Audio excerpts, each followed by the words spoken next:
সুধা পান কর সবে মন বেদনা যাত না জোড়াইবে খোদা প্রাপ্তি তোর তরে লাভ হবে নবী পদবিনে ভাব সবে মিশে।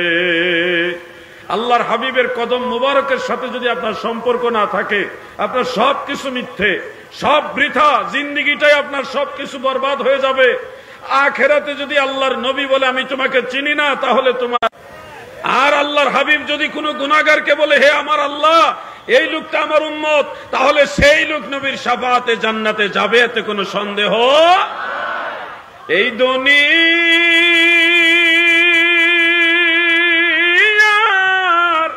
সবাই যে দিন আমায় ভুলিবে, দয়াল নবী সেই দিন দেখতে আসবেন কবরে। নবী সেই দিন দেখতে আসবেন কবরে। আমরা নবীজিকে কবরে দেখতে চাই না? গত 2-1 বছর আগে একজন আলেম বলছিল নবীজি কবরে আসবে না, কবরে নবীজির ছবি দেখানো হবে। নাউজুবিল্লাহ। আল্লাহর রসুলের কোন ছবি আছে? ইসলামী শরিয়ার দৃষ্টিতে তো হার্ড কপি ছবি তোলাই নিষেধ, সেখানে নবীজির ছবি কবরে দেখাবে, এই কথাটাই তো ইসলামের সাথে সাংঘর্ষিক কথা। নবীজিকে দেখাবে এটা উনি মানতে নারাজ।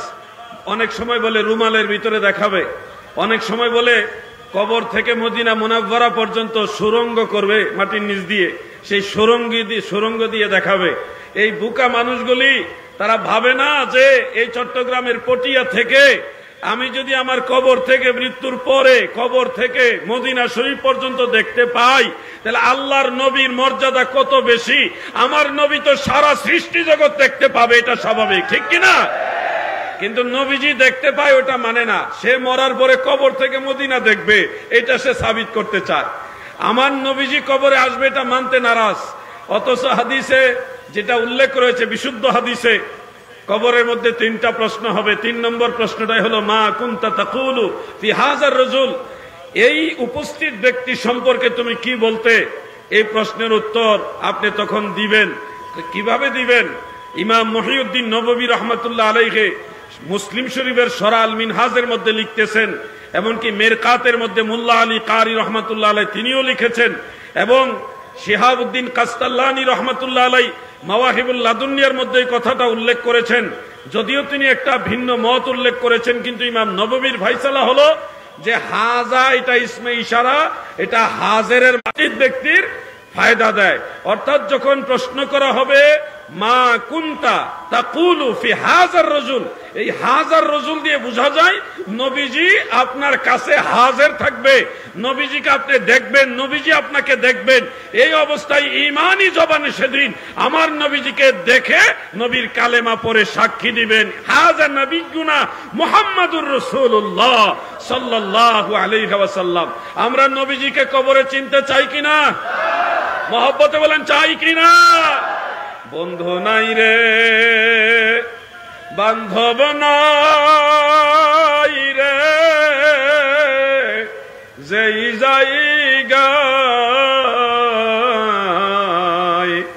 ওই জায়গার বান্ধব নবী মুস্তাফায়, ওই জায়গার বান্ধব নবী মুস্তাফায়। আল্লাহুম্মা সাল্লি ওয়া আলা আলি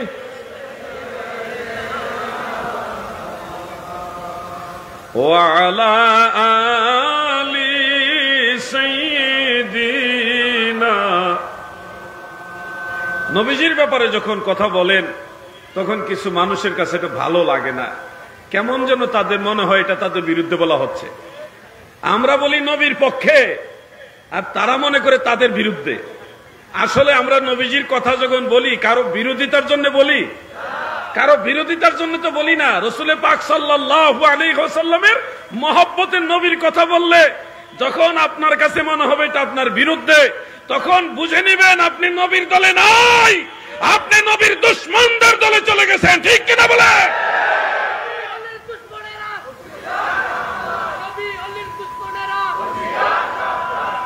নারায়ে তাকবীর, নারায়ে রিসালাত, আহলে সুন্নাত ওয়াল জামাত, আমির ভান্ডার দরবার শরীফ, এইভাবে স্লোগানগুলো দিবেন।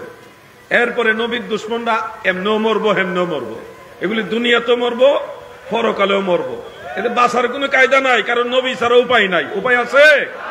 উপায় নাই রে, উপায় নাই রে, উপায় নাই নবীজির শাফাত বিনে, উপায় নাই নবীজির শাফাত বিনে, উপায় নাই। আল্লাহুম্মা সাল্লি মারহাবা ওয়া আলা আলি সাইয়্যিদ। এটা অনেক পুরান দুরূদ শরীফ। আগের দিনের মুরব্বী আলেম যারা, আমাদের আগের আলেমরা এগুলি পড়তো বেশি। এখন এই দুরূদ শরীফগুলি কম হয়। আরেকটা দুরূদ শরীফ আমাদের আকাবিররা পড়তেন, আমার খুব ভালো লাগে। আপনারা চাইলে একবার বা দুইবার পড়তে চাই, পড়বো। আল্লাহুম্মা সাল্লি আলা সাইয়্যিদিনা মুহাম্মদ নবিয়িনা মাওলানা মুহাম্মদ। আল্লাহুম্মা মারহাবা নবিয়িনা শাফিঈনা সাল্লু আলাইহি ওয়া সাল্লিমু তাসলিমা। পাক কোরআনের ঘোষণা, নবীর উপর দুরূদ পড়া, নবীজিকে সালাম দেওয়া স্বয়ং আল্লাহ পাকের ঘোষণা। আল্লাহুম্মা সাল্লি মারহাবা নবিয়িনা শাফিঈনা, মাশাআল্লাহ মদ। আল্লাহুম্মা সাল্লি আলা নবিয়িনা শাফিঈনা। মুহাম্মদ নাম গলায় পড়ো, এই নামে হো দেওয়ানা রে, এই নামে হো দেওয়ানা। এই নাম বিনে রোজ হাসরে, এই নাম বিনে রোজ হাসরে বান্ধব কাউরে পাইবা না। আল্লাহুম্মা মারহাবা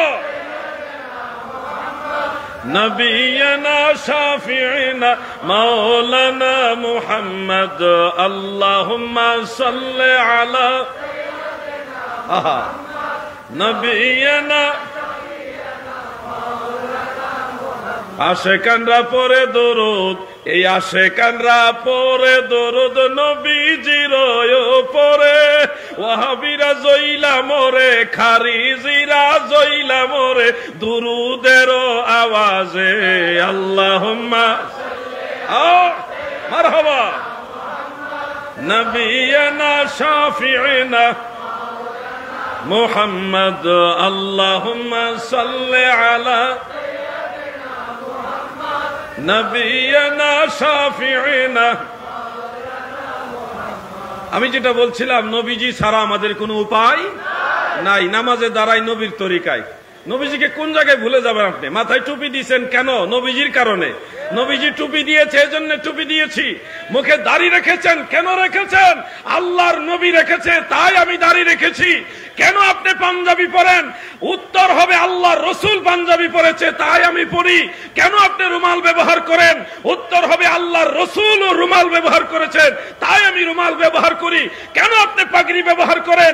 উত্তর হবে আল্লাহর নবী পাগড়ি ব্যবহার করেছে তাই আমি পাগড়ি ব্যবহার করি। কেন আপনি নামাজ পড়েন? উত্তর হবে আমার নবী শিক্ষা দিয়েছে তাই নামাজ পড়ি। কেন রোজা রাখেন? কেন হজ করেন? কেন যাকাত দেন? সব উত্তর আমার নবী। ঠিক কিনা? নবী বাদ দিয়ে যাওয়ার কোন রাস্তা? ইয়া রাসূলুল্লাহ।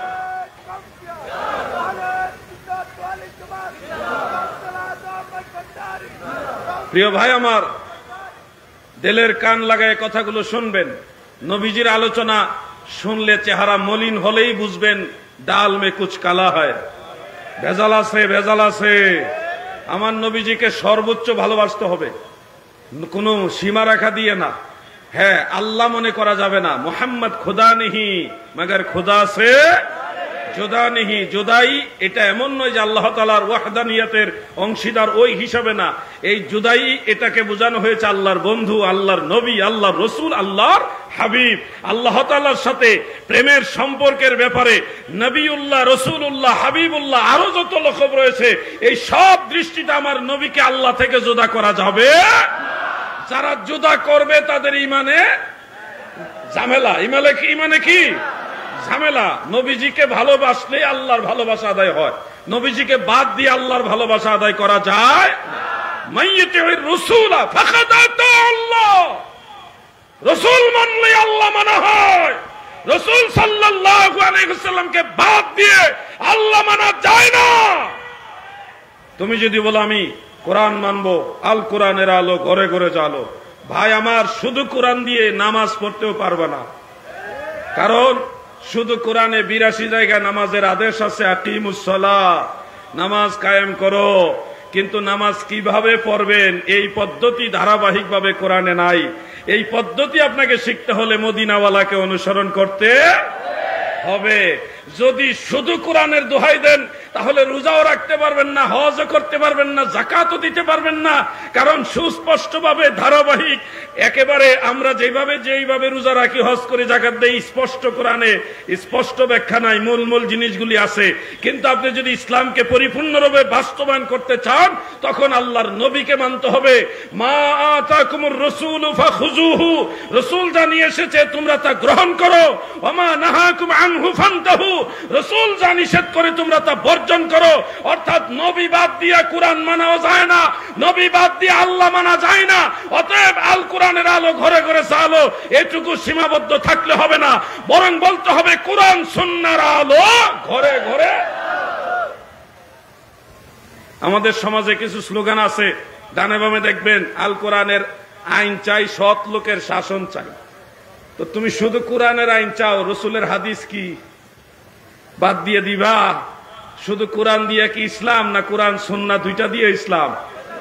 তো এগুলি হলো আহলে কোরআন, এগুলির মূল কিন্তু ইসলাম না, মূল হলো আহলে কোরআন। এরা হাদিস মানে না, এরা মদিনাওয়ালাকে মানে না।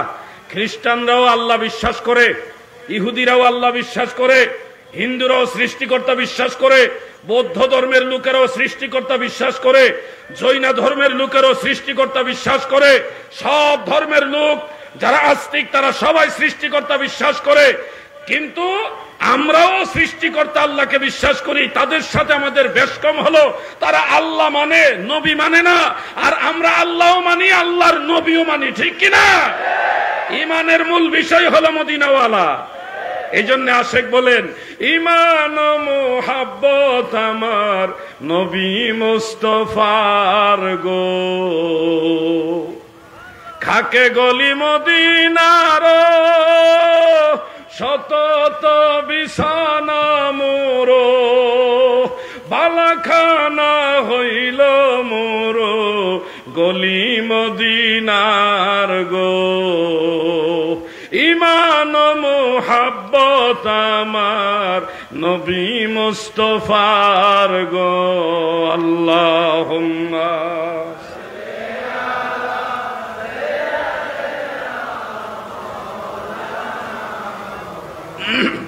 ওয়া আলা আলি।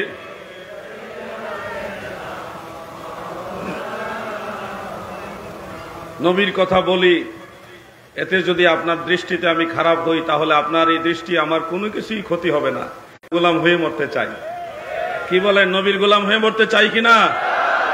এক মৌলভী সাহেব তো ফতোয়া দিয়ে বসলেন যে নবীর গোলাম বলা শিরক। অথচ সেই লোক জানে না আল্লাহ রসুলের একাধিক গোলাম ছিল। হযরতে সাফিনা, যিনি কাফেরদের হাতে বন্দী হয়ে গেছিলেন, কোনো কারণ বশত আল্লাহ পাকের সাহায্যে তিনি কাফেরদের হাত থেকে পালায়ে এসে এক জঙ্গলে ঢুকে গেছিলেন। সেখানে এক বাঘের সামনে এসে পড়ে গেলেন। মেশকাত শরীফে এবং অন্য শরীহ সুন্নাহর মধ্যে ইমাম বগবী এটা উল্লেখ করেছেন। বাঘের সামনে যখন উনি পড়ে গেলেন, হযরতে সাফিনা তিনি বললেন, হে জংলার বাঘ, তুমি জানো আমি কে? আমি আল্লাহর হাবিবের গোলাম সাফিনা। যখন এই কথা বলল, নবীর গোলাম হিসেবে পরিচয় দিল, বাঘ তখন লেজ নাড়ায়, কোনো আঘাত করে না, বরং পাহারা দিয়া দিয়া মদিনার সীমানা পর্যন্ত পৌঁছায় দিয়ে গেছে। জঙ্গলের বাঘ নবী চিনে, কিন্তু এই কপাল পুরা ওয়াহাবী নজদির গোষ্ঠীরা নবী চিনে না। তোমাদের জন্য আফসোস, তোমরা তোমাদের নবীকে সম্মান করতে জানো না। বোকা কোথাকার বহু সাহাবী ছিল যারা নবীর গোলাম। এখনো পর্যন্ত কেউ যদি মনে করে আমি রসুলের গোলাম হব, আর আল্লাহর রসুল যদি কোনো একবার স্বপ্নে যুগাইসা বলে তোমাকে আমি গোলাম হিসেবে গ্রহণ করলাম, তাহলে তোমার আর টেনশন নাই, নবীর গোলামের কোনো ভয় নাই। ঠিক কিনা বলে? আগের দিন একটা গজল ছিল, নবীজির গোলামের, নবীজির গোলামের কোনো চিন্তা নাই, চলো নবীজির জান্নাতে মদিনাতে যাই। পুরাতন গজল এগুলো, এগুলি যখন হঠাৎ করে শুনি ভালো লাগে। আজকেও আমি হঠাৎ করে গাইলাম, অনেক দিন পরেই গাইলাম।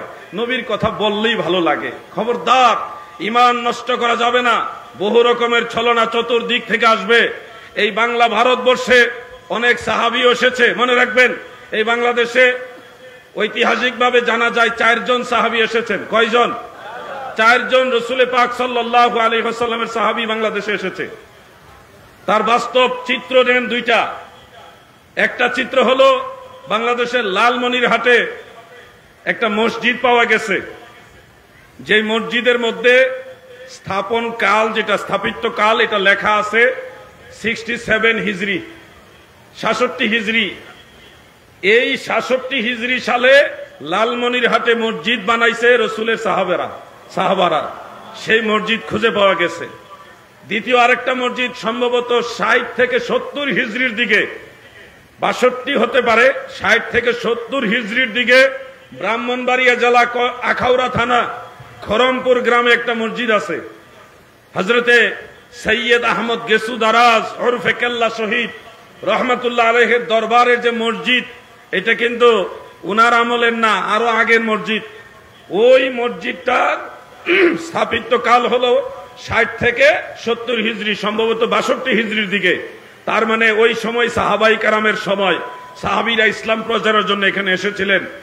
এরপরে আরেকটা আলামত হলো এই চট্টগ্রাম বন্দরে হযরতে সাদ ইবনে আবি ওয়াক্কাস রাদিয়াল্লাহু আনহু এসেছিলেন বলেও প্রসিদ্ধ রয়েছে। তিনি যখন চীন দেশে গেছেন, কারণ ওনার মাজার হলো চীন দেশে। কোথায়? সাদ ইবনে আবি ওয়াক্কাস নবীজির সাহাবী আশারায়ে মুবাশশারার একজন। সেই সাদ রাদিয়াল্লাহু আনহু যখন চীন দেশে যায়, তখন এই চট্টগ্রাম বন্দরে এসেছিলেন মর্মেও প্রসিদ্ধ রয়েছে। অতএব সাহাবীদের জামানাতেই বাংলাদেশে ইসলাম এসেছে। রাজশাহী অঞ্চলে একটা ইতিহাস পাওয়া যায়, যেখানে সাহাবীদের আমলে ইসলাম প্রচারের একটা সূত্র রয়েছে। 4 জন সাহাবী এই বাংলাদেশে এসেছে। কয়জন সাহাবী? এর পরবর্তীকালে দফায় দফায় এই চট্টগ্রামে 12 আউলিয়া, সিলেটে 360 আউলিয়া, এরপরে এইভাবে উত্তরবঙ্গে অনেক আউলিয়া কেরাম এসেছেন। হযরতে শাহ সুলতান কমরউদ্দিন রুমি রহমাতুল্লাহ আলাইহি, তিনি 445 হিজরিতে ইন্তেকাল। ইমাম আবু বকর বাইহাকি রহমাতুল্লাহ আলাইহির সমসাময়িক একজন আল্লাহর ওলি। তিনার মাজার হলো সেই নেত্রকোনার মদন থানায়, সেখানে হলো ওনার মাজার। শাহ সুলতান কমরউদ্দিন রুমি, উনি গাউসে পাকেরও আগের। বাংলাদেশে ইসলাম এসেছে বড় পীর আব্দুল কাদের জিলানী রহমাতুল্লাহ আলাইহির আগে। তার মানে বুঝতে পারছেন বিষয়টা? আপনারা কিন্তু একেবারে উড়াইয়ে দেওয়ার, ফেলে দেওয়ার মানুষ না। এই দেশে ইসলাম অনেক আগে আসছে। গাউসে পাকের জন্মের আগে ইসলামে বাংলাদেশে এসেছে। তার প্রমাণ হলো শাহ সুলতান কমরউদ্দিন রুমি, উনি ইন্তেকাল হয়েছে 445 হিজরিতে। এর আগেই তো তিনি এসেছেন, ইসলাম প্রচার করে গেছেন।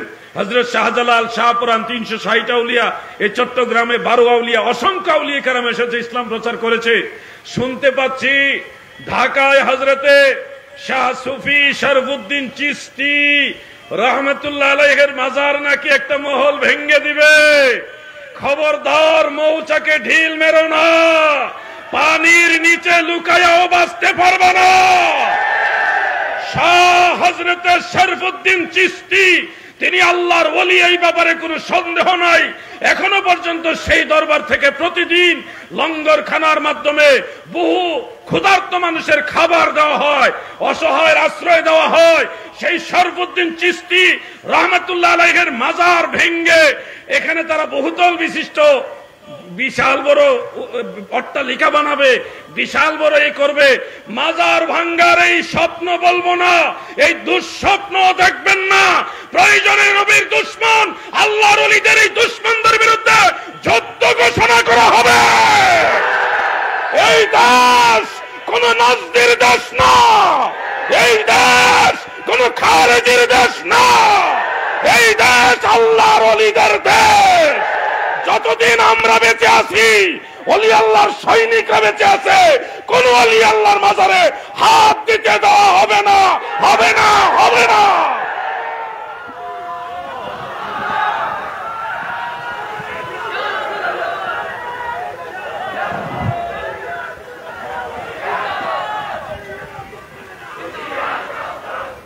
কত বড় দুঃসাহস তারা দেখিয়েছে, কল্পনা করা যায়। 600 বছরের মতো আগের মাজার এটা।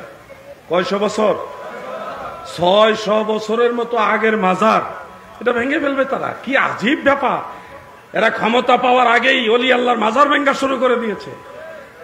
আমি শুনেছি মাইজভান্ডার দরবার, গৌসুল আজম মাইজভান্ডারের দরবার ভেঙ্গে তারা হাটাজারি মাদ্রাসা বানাইবে বলতেছে। কি আল্লাহর ওলিরা রুহানি আওলাদরা আসেনি? আল্লাহর ওলির মাজার যদি ভাঙতে যায় আপনারা কি সহযোগিতা করবেন নাকি? পুলিশ সাথ করে দেওয়া হবে। আমরা সুন্নিরা সর্বোচ্চ ধৈর্য ধরার চেষ্টা করতেছি। আমরা সংঘাত পছন্দ করি না। ভদ্র মানুষ সেইতে গেলে বিপদ আছে, সুজা মানুষ সেতলে কিন্তু বিপদ আছে। ওলি আল্লাহর মাজার ভেঙে ফেলবে, কি আজীব ব্যাপার! হাইকোর্টের রায় রিট করা হয়েছে, মাজার ভেঙে ফেলবে। আল্লাহর ওলি কেমন একজন আল্লাহর ওলি, যার দরবার থেকে বহু মানুষকে প্রতিদিন খাবার খাওয়ায় ফ্রি। যারা খাবার পায় না, সারাদিন ক্ষুধার্ত, এমন বহু মানুষ সেই দরবারে গিয়ে খাবার খাইতেছে। লঙ্গরখানা আছে, আল্লাহর ওলিদের দরবারে লঙ্গরখানা আছে না নাই? সেখানে খাবার খাওয়ার চারি, সে মাজার ভেঙে ফেলবে, দরবার ভেঙে ফেলবে। এরা বিল্ডিং এর আমাদের ইয়ে দেখায় যে বিল্ডিং, আরে সারা পৃথিবী একদিকে আর আল্লাহর নবী রাসূল পাক সাল্লাল্লাহু আলাইহি সাল্লাম, সাহাবায়ে কেরাম, আউলিয়ায়ে কেরাম আরেক দিকে, ঠিক কিনা ভাই? স্বর্ণের পাহাড় দিলেও আল্লাহর ওলির মাজার ভাঙা যাবে? অনেক ক্ষেত্রে আমরা জবাব দেই না। কিছু কিছু ভণ্ড আছে যাদের সাথে আহলে সুন্নাহ ওয়াল জামাতের সম্পর্ক নাই, তাদের উপরে অ্যাটাক হয়। তারা সুন্নিয়তের নাম বিক্রি করে, কিন্তু মূলত তারা সুন্নি না, এরকম কিছু ভণ্ডদের উপর আঘাত হয়েছে। যার কারণে আমরা অনেক সময় ব্যাপকভাবে কোনো উদ্যোগ নেই না। তবে হকপন্থী এই আমির ভান্ডার দরবার শরীফ, বাইশ ভান্ডার দরবার শরীফ সহ যে কোনো হক দরবার, যেটা আল্লাহর ওলির দরবার, এই ধরনের দরবারের দিকে যদি হাত বাড়ায়, সেই হাত সাথে নিয়ে বাড়িতে যেতে পারবেন। এর চেয়ে বেশি কিছু বলার দরকার নাই। আমরা এখনো নসিহত করি, ভালো হয়ে যান, ভালো হইতে পয়সা লাগে না। ওলি আল্লাহদের দিকে হাত বাড়াবেন না। আমরা ওলি আল্লাহদের দরবারে যাই, আল্লাহ বিল্লাহ করি, নামাজ কালাম পড়ি, জিকির আজকার করি, দোয়া মুনাজাত কইরা, নবীরে সালাতু সালাম দিয়া, খাইয়া খাওয়াইয়া মানুষের খাওয়াই, নিজেরও খাই, এই একটা ইবাদতে মশগুল থাকি। আমাদেরকে জ্বালাতন করবেন না। পাগল খেইবা গেলে বিপদ আছে, পাগলের বিচার নাই। কিন্তু আজকে সারা দেশে মোটামুটি অনেক জায়গায় এই বিষয়টা নিয়ে প্রতিবাদ হয়েছে। সুন্নি আলেমদের বিরুদ্ধে আবার মামলাও দেয়। কি একটা আজীব ব্যাপার! এরা ইসলাম কায়েম করবে, ইসলামী যারা স্কলার তাদেরকে জেলখানা ঢুকাইয়া ইসলাম কায়েম করবে। আরেকজনে বলতেছে মসজিদ থেকে ঘাড় ধাক্কা দিয়া এই সুন্নি বা আলেম যারা আছে এদেরকে বের করে তার দলের লোককে ঢুকাইবার জন্য।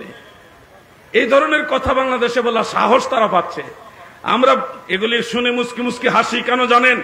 এই ধরনের পাগল লোক, 1990 সালের পাগল যেগুলো, এই ধরনের পাগল লোক যেই সংগঠনে আছে, ওই সংগঠনটাও আমাদের কাছে এরকম হাস্যকর সংগঠন। আমরা এগুলি গুরুত্ব দেই না। কারণ যেই লোক একই সাথে 1990 সালে এত কাম করতে পারে, এই 90 সালের বক্তা গুরুত্ব দেওয়ার প্রয়োজন মনে করি। আল্লাহ তাদেরকে হেদায়েত দান করে, বলে না আমিন। কিছু প্রতিবাদ করতে হবে। প্রতিবাদ কিছু করতে হবে, প্রয়োজনে মাঠে নামতে হবে। আমি মুর্শিদপুর দরবার শরীফকে কেন্দ্র করে মাওলানা হাসানুর রহমান হুসাইন নকশবন্দি, মাওলানা আবুল কাসেম গোলাম রব্বানী কাসেমি, তিনাকে সহ আরো এক ঝাঁক আলেম আমরা নেমেছিলাম। সবাইকে শুধু বলছিলাম খালি হাতে আইসেন না, তারা কিন্তু খালি হাতে আসে না। অতএব আত্মরক্ষার জন্য একটা করে পতাকা নিয়ে আসবেন, পতাকাটা একটা লাঠির মধ্যে বাইন্ধে নিয়ে আসেন। বুঝছেন বিষয়টা? একটা পতাকা নিতে হবে না তো, পতাকা তো আর এমনি এমনি উড়ে না, উড়াইবার জন্য একটা লাঠি নিয়ে আসবেন। যেইভাবে লাঠি নিয়ে পতাকা নিয়ে সুন্নি জনতা সেদিকে গিয়েছে, তখন তারা বুঝছে উপায় নাই আবুল হোসেন, উপায় নাই। আমরা যদি এইভাবে নাইমা যাই, উপায় নাই, ইন্ডিয়া যাইতে পারবে না, বঙ্গোপসাগর ছাড়া উপায় না। আল্লাহ তাদের হেদায়েত দান করুক, বলেন আমিন। আল্লাহুম্মা সাল্লি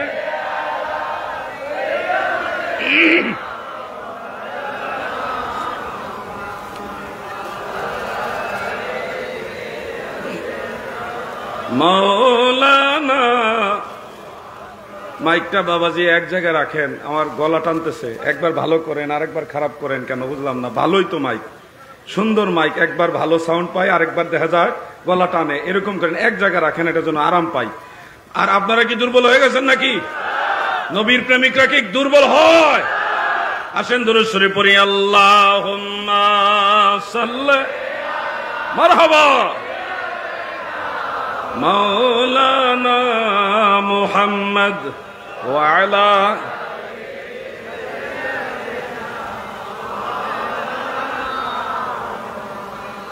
আমার দাদু ভাইরা গভীর মনোযোগ, দিলের কান লাগায় শোনেন। ভাইজান, মানুষ বেশি হয়ে গেছে না? মানুষের বেশি ছাপানো যাবে না, দেখা যাচ্ছে তো। এরা 2-2.5 ঘন্টা 3 ঘন্টা ধরে এখানে বসা, একটু নড়াচড়ার জায়গা না রাখলে গরমে এরা অসুস্থ হয়ে যাবে। মানুষ মেহমান দাওয়াত দিয়ে কষ্ট দেওয়া যাবে না। যারা দাঁড়াইছে তারাও নিয়ামত পাইতেছে, দাঁড়ায় থাকলেও এটা সওয়াব আছে। আমি মানুষকে কষ্ট দেওয়ার পক্ষে না, জায়গা থাকলে চাপাইতাম, জায়গা নাই, যেটুকু আছে এটুকু নড়াচড়ার জন্য লাগবে। কি না লাগবে না? একটা মানুষ এক জায়গায় 2 ঘন্টা 2.5 ঘন্টা 3 ঘন্টা বসে থাকলে এমনিতেই সে নড়াচড়া করতে পারে না, শরীর দুর্বল হয়ে যায়। আপনারা বিরুদ্ধে আমি না, আপনারা জায়গা কইরা বইসা যান, যার যার যেখানে যেখানে জায়গা পাবেন বইসা যান, বইসা যান। লা ইলাহা ইল্লাল্লাহ, লা ইলাহা ইল্লাল্লাহ, লা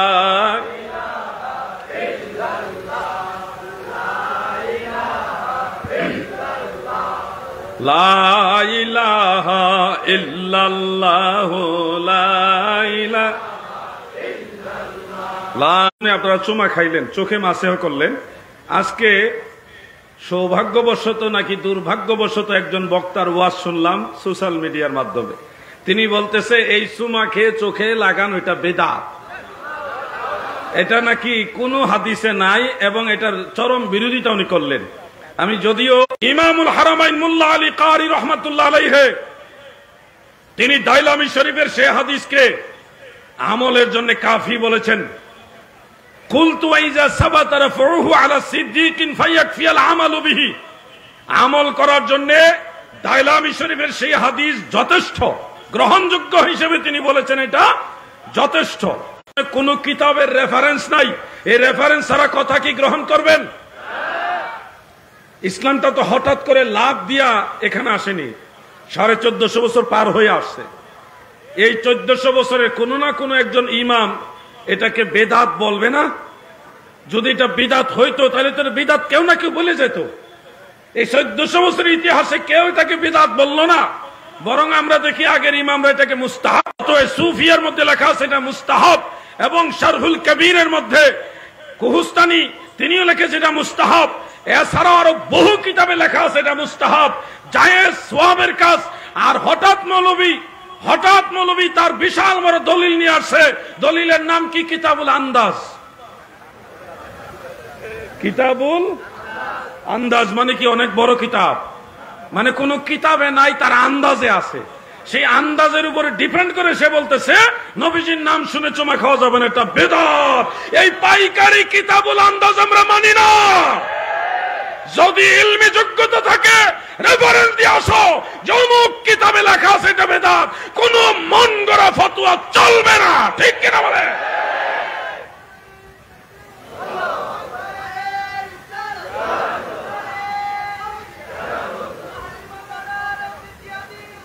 প্রিয় ভাইরা, আমার নাম লাগবে না। আমির ভান্ডার দরবার শরীফ জিন্দাবাদ। বলেন আমির ভান্ডার দরবার শরীফ। ওলি আল্লাহদের দরবারের ব্যাপারে স্লোগান দিবেন। খুব মনোযোগ। আমাদের যুব সমাজের জন্য একটা কথা বলে আমি আমার আলোচনাটা শেষ করতে চাচ্ছি। 12টায় আলোচনা শেষ করার ইচ্ছা ছিল, কিন্তু বৃহৎ স্বার্থে আমার বুরহান ভাই আমাকে রিকোয়েস্ট করেছে একটু বেশি আলোচনা করতে হবে। সেজন্য আর একটা মাসআলা বলি, আমি আমার আলোচনাটা ইতি টানবো ইনশাআল্লাহ। যুবক ভাইদের উদ্দেশ্যে কথাটা, বিশেষ করে যারা সোশ্যাল মিডিয়াতে বিভিন্ন ধরনের হরেক রকমের হুজুরদের শায়েখদের বক্তব্য শুনেন, আপনারা এই কথাগুলো মনোযোগ দিয়ে শুনবেন। যদিও আলোচনাটা সবার কাছে খুব একটা বেশি মিঠা লাগবে না, কিন্তু এটা আপনাদের লাগবে।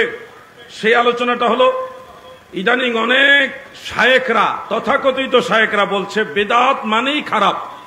তাদের দলিল হলো কুল্লু বিদআতিন দলালাহ, প্রত্যেক বিদআতই হলো গুমরাহি, অতএব বিদআতে হাসানা বলতে কিছুই নাই, এগুলি কিছু মানুষরা বানায় লইছে, বিদআতে হাসানা তারা মানে না। এই ধরনের কিছু লোক ইদানিং আবির্ভাব হয়েছে, আপনাদের ডানে বামে হয়তো লক্ষ্য করলে পাবেন। বিদআতে হাসানা তারা মানে না। তারা বলে সাহাবীদের জমানায়, তাবিঈদের জমানায় কোনো বিদআতে হাসানা ছিল না, পরে এটা বানানো হয়েছে। এরা জানে না রাসূল আকরাম সাল্লাল্লাহু আলাইহি ওয়াসাল্লাম পর্দা নেওয়ার পরে কুরআনুল কারীমকে প্রাথমিক পর্যায়ে হযরত আবু বকর সিদ্দিক রাদিয়াল্লাহু আনহু পান্ডুলিপি আকারে তিনি এক জায়গায় করেছিলেন। 30 পারা কোরআনকে প্রাথমিকভাবে কোরআনকে এক জায়গায় করেছেন হযরত আবু বকর সিদ্দিক রাদিয়াল্লাহু আনহু, আর চূড়ান্ত পর্যায়ে হযরত ওসমান যুন্নুরাইন রাদিয়াল্লাহু আনহু করেছেন। এইজন্য উনাকে জামিউল কুরআন বলা হয়। মনে রাখবেন এই কথাগুলো। তিনি চূড়ান্ত পর্যায়ে 30 পারা কোরআনকে এক জায়গায় করেছেন। এই যে 30 পারা কোরআনকে এক জায়গায় করার ব্যাপারে লিপিবদ্ধ আকারে, পান্ডুলিপি আকারে, এটা নিয়ে আপত্তি এসেছিল যে আল্লাহর নবী যেহেতু এটা করেননি, আপনারা কেন করছেন, আপনি কেন করতে চাচ্ছেন। তখন তিনি হযরত আবু বকর সিদ্দিক, আরেকটা রাওয়ায়াত সহিহ বুখারী হাদিস, এগুলি হযরত ওমর ফারুক সহ দুজনে আল্লাহর কসম খেয়ে বলছে, ওয়াল্লাহি আল্লাহর কসম, হাযা খায়র, এটা অনেক উত্তম কাজ, উম্মতের জন্য এটা কল্যাণকর। কোরআন শরীফ এক জায়গায় হওয়াতে আমাদের জন্য কি কল্যাণ হয়েছে না অকল্যাণ হয়েছে? কল্যাণ হয়েছে না? এই হলো পরবর্তীতে মুহাদ্দিসিনে কেরাম শারহুল মিশকাত, শরহে মিশকাতের মধ্যে ইমাম তিবি রাহমাতুল্লাহ আলাইহি লিখেছেন যে সাহাবায়ে কেরামের জামানা এটা হলো প্রথম বিদআতে হাসানা, প্রথম বিদআতে হাসানা। অথচ এই গোষ্ঠী বলে সাহাবীদের জামানায় কোনো বিদআত ছিল না। বিদআত দুই রকম, একটা বিদআতে হাসানা আর একটা বিদআতে সাইয়্যিআ। এই দুই ধরনের বিদআতের দলিল সরাসরি রাসূলের হাদিসের মধ্যে আছে। যেমন সহিহ মুসলিমের মধ্যে, অন্যান্য কিতাবের মধ্যে রয়েছে, মান সান্না ফিল ইসলামে সুন্নাতান হাসানা কানা লাহু আজরুহু, অর্থাৎ যে ব্যক্তি ইসলামের মধ্যে কোনো ভালো রীতি বিদআতে হাসানা, মানে হাদিসের ভাষায় এগুলির নাম হলো সুন্নতে হাসানা, প্রবর্তন করবে, তার জন্য সওয়াব আছে, এই কাজের জন্য সওয়াব আছে। আবার যদি বিদআতে সাইয়্যিআ কেউ প্রচলন করে, এটার জন্য গুনাহ আছে। তাহলে সহিহ মুসলিম থেকে দুই ধরনের নব আবিষ্কারের কথা নবীজির হাদিস থেকে জানতে পারলাম। একটা হলো উত্তম আবিষ্কার আর একটা মন্দ আবিষ্কার, একটা বিদআতে হাসানা আর একটা বিদআতে সাইয়্যিআ। সহজে বুঝবেন, যারা বলেন বিদআতে হাসানা বলতে রাসূলের যুগে সাহাবীদের যুগে কিছু ছিল না, এরা হাদিস পড়ে কিন্তু বুঝে না, খায় বেশি বুঝে কম, খায় বেশি বুঝে কম। সাহাবীদের জমানায় আরেকটা বিদআত, যেটা বিদআতে হাসানা হিসেবে পরবর্তীতে সুন্নতে সাহাবা হিসেবে স্বীকৃত হয়েছে, সেটা হলো জুমার নামাজের প্রথম আজান, হাদিসের ভাষায় আজানে সালিস, 12:30 বা 12:15 যে জুমার আজান হয়, এটা কিন্তু নবীজির জামানায় ছিল না। এই আজান হযরতে ওসমান ইবনে আফফান রাদিয়াল্লাহু আনহু তিনার জামানায়, যখন মুসলমানদের সংখ্যা বাড়ছে, মানুষের নামাজের প্রতি আগের থেকে এলান করার জন্য এই আজানটা তিনি আবির্ভাব করেছিলেন।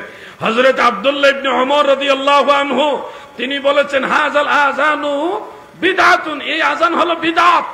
এই বিদআত শব্দ দ্বারা উনি বিদআতে সাইয়্যিআ বুঝায়নি, এই বিদআত শব্দ দ্বারা উনি বিদআতে হাসানা হিসেবে মানুষকে বুঝিয়েছেন। এটা নতুন আবিষ্কার, কিন্তু নাজায়েজ না।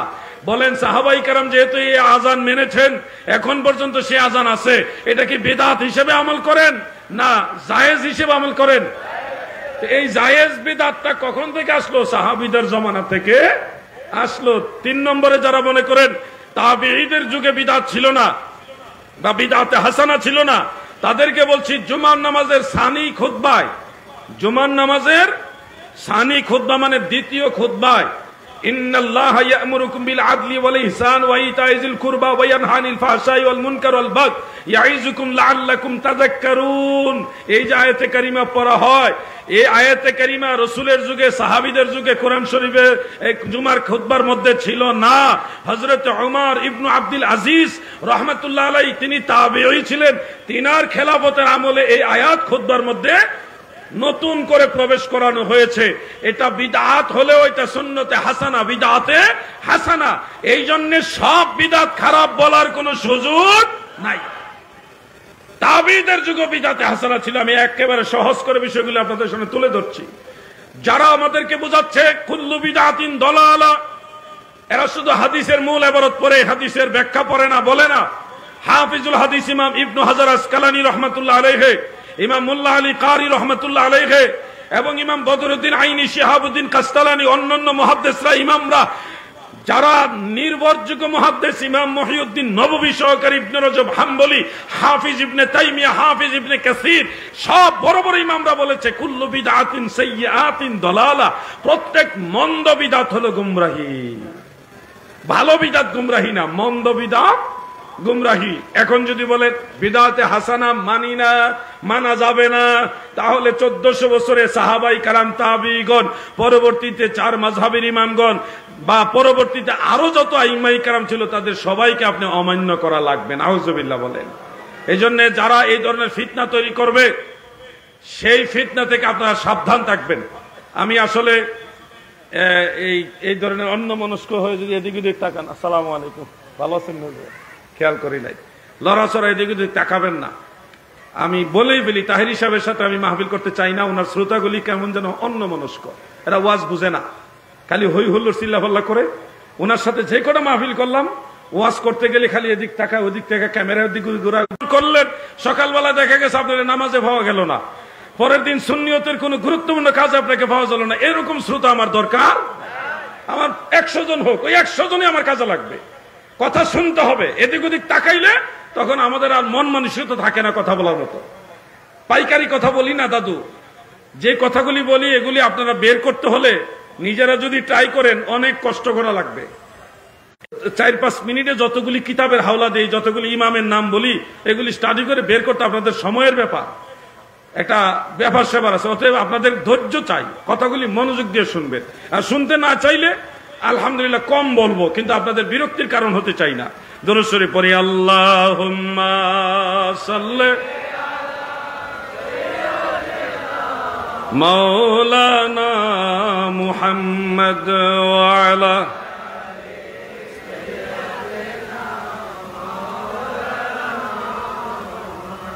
আমার ভাইয়েরা গো, বিদআত 2 রকম রয়েছে। এক ধরনের বিদআত হলো বিদআতে হাসানা, আর এক ধরনের বিদআত হলো বিদআতে সাইয়্যা।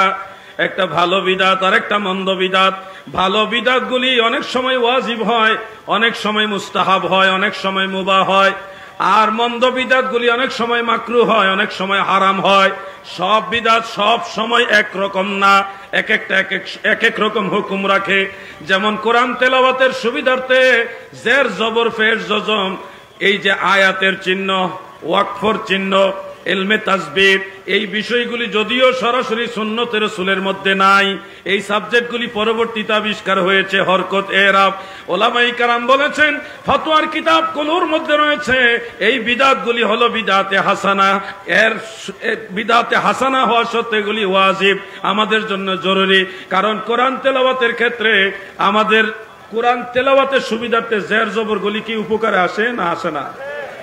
এই জন্য এটা আমাদের জন্য জরুরি, ওয়াজিব, বিদআতে ওয়াজিবা। আবার অনেক বিদআত আছে যেগুলি ওয়াজিব না, মুস্তাহাব, সওয়াবের কাজ। যেমন কোন মাহফিলের শেষে, খেয়াল করে শুনবেন, কোন মাহফিলে কোন মাজমার শেষে, মজলিসের শেষে যদি খাবার বিতরণ করা হয়, যেমন আজকে এই উরুস শরীফে তাবারুক খাবার আছে না নাই? কথা কোন আছে কিনা? এটা হলো রাসূল পাক সাল্লাল্লাহু আলাইহি সাল্লামের যুগে হুবহু এইভাবে, যদিও তাবারুক দেওয়ার সিস্টেম ছিল না, মানুষকে মেহমানদারি করার বিধান আছে, কিন্তু এই সিস্টেমে তাবারুক দেওয়ার প্রচলন ছিল না। না থাকা সত্ত্বেও এই সিস্টেমটাকে বলা হবে বিদআতে হাসানা হিসেবে মুস্তাহাব, কারণ এই মূল জিনিসটার দলিল ইসলামের মধ্যে আছে।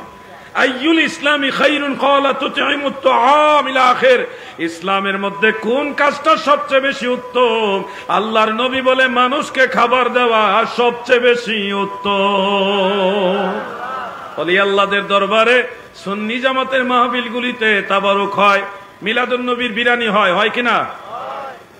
আপনারা একটা কাজ করবেন, তারা যেহেতু মিলাদুন নবী সহ্য করতে পারে না, আপনারা বিরানির প্যাকেটগুলো, ঈদে মিলাদুন নবী সাল্লাল্লাহু আলাইহি ওয়াসাল্লামের বিরানির যে প্যাকেট, এই প্যাকেটগুলো ছবি উঠায় ফেসবুকে ছেড়ে দিবেন, লিখবেন পবিত্র ঈদে মিলাদুন নবীর তাবারুক। আপনি প্রচার করছেন তাবারুক, যারা জ্বলার তারা জ্বলো, জিব্বার পানিও কিছু ঝরো। সুন্নিরা খায় বিরানি, বাতিলদের হয় কি? ভুলে গেছেন নাকি? সুন্নিরা খায় বিরানি, বাতিলদের কি হয়? এরা কয় মাজার লাগবে না, মাজার ইসলামে নাই, ইসলামের কোন পরিভাষায় মাজার নাই। আমি গত পরশুদিন একটা পোস্ট দিছিলাম, যারা আমার ফেসবুক ওয়ালের সাথে আছেন, ফ্রেন্ড লিস্টের সাথে আমরা যারা একসাথে আছি, আপনারা নিশ্চয় দেখেছেন যে মাজার সাহাবারা নিজেরাও করছে। এরকম জাস্ট 2টা হাদিস শরীফ দিছি আর কয়েকটা ফেকার কিতাবের আবারত দিয়ে একটা পোস্ট করছি, প্রায় 2000 শেয়ার হয়েছে। মানুষ জানতোই না, এরা আজীবন প্রচার করছে ইসলামে কোনো মাজার নাই।